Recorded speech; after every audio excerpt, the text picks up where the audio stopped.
உதயகுமார் ஐயா முகம் பூரா பால் பாயாசம் மாதிரி பொங்குது.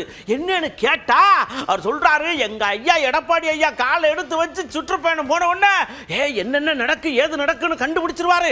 சடசடன்னு வேலையெல்லாம் பார்க்கணும். முதலமைச்சர் பயந்து போய் அவர் இறங்கி வேலையை பார்க்க ஆரம்பிச்சிட்டாரலாம் அப்படின்னு சொல்றாருங்க. புரட்சி தமிழர் ஐயா எடப்பாடியார் அவர்கள் மக்களிடத்திலே கிடைக்கின்ற வரவேற்பை பார்த்து மாண்புமிகு முதலமைச்சர் அவர்கள் நேற்று தலைமைச் செயலகத்திலே ஒரு நிலநடுக்கம் ஏற்பட்டிருக்கிறது.